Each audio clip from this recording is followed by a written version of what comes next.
The Commodore Amiga 500. For many families in the UK, this wasn't just a gaming console. No. This was an educational tool. At least that's what parents were told when they handed over their hard-earned cash, thinking their child was about to become the next great digital artist or computer programmer. Meanwhile, in the real world, we were all busy pirating games and making an absolute mockery of any educational aspirations. The Amiga 500 was released in 1987 by Commodore and was, at the time, a technological marvel.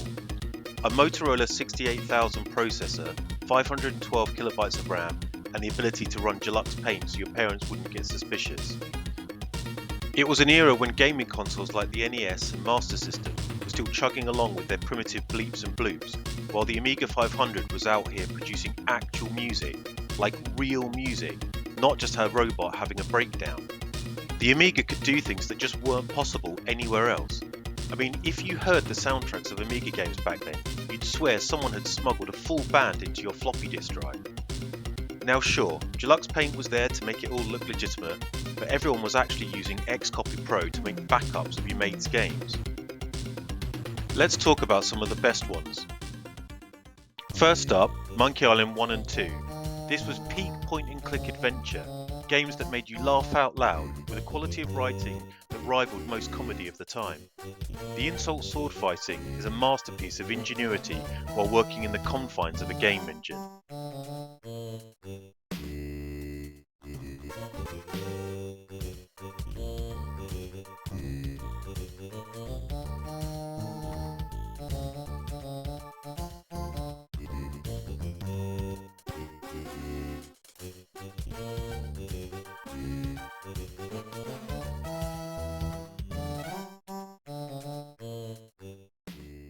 Supercars 2 was a fantastic top-down racer that combined high-speed action with hilarious question and answer segments.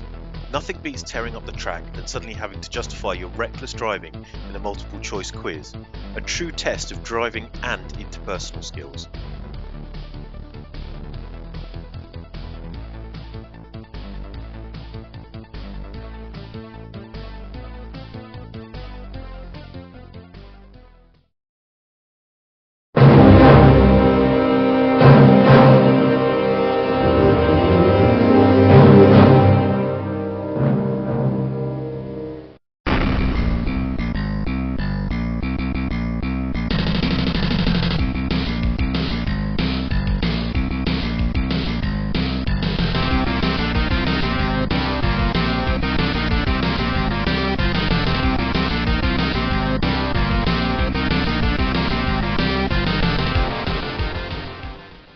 Then there was Lotus Esprit Turbo Challenge, a thrilling, fast-paced racer with an absolutely phenomenal soundtrack. This game made you feel like a professional race driver right up until you realised that slamming into another car at full speed was not a valid overtaking strategy. But hey, at least the music made every crash sound epic. Never been so much fun. Never been so much fun. Never been so much fun. Never been so much fun. Talk to your brother, kill him with your gun. Take him lying in his uniform, dying in the sun.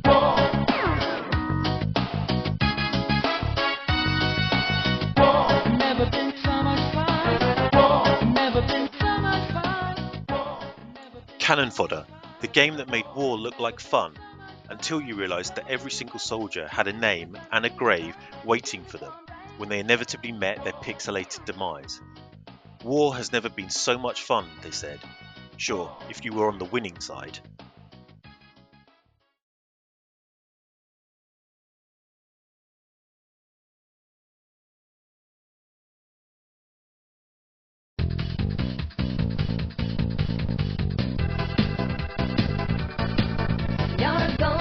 Superstar hero, you let your head down and play with fire. You're a gold star and superstar hero. Sensible World of Soccer, the real beautiful game. Forget FIFA, forget Pro Evolution Soccer, this was it. Tiny little stickmen pinging the ball about with pinpoint precision. It was football perfection.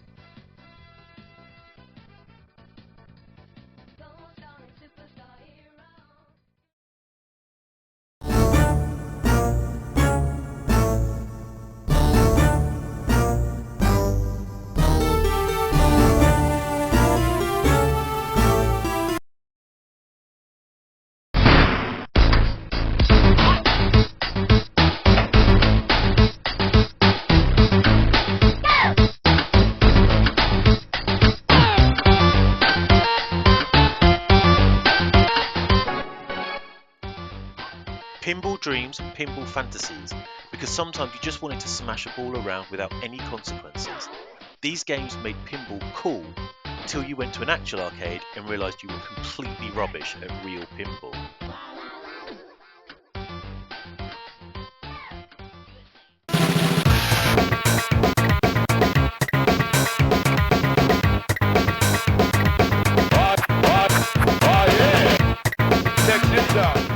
Xenon 2 Megablast, a shoot 'em up that came with an actual banger of a theme song. Its subtitle is derived from the Bomb the Bass track Megablast, Hip Hop on Precinct 13, which serves as the game's music. It's a single that I own on vinyl and still regularly listen to.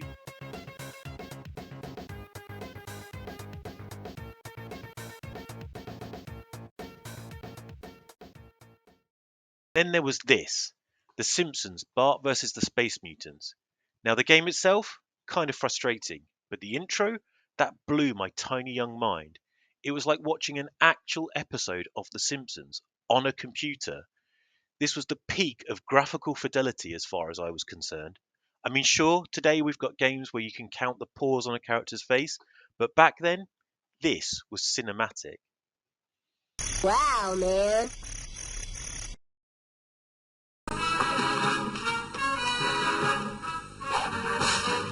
I'm Bart Simpson. Who the hell are you?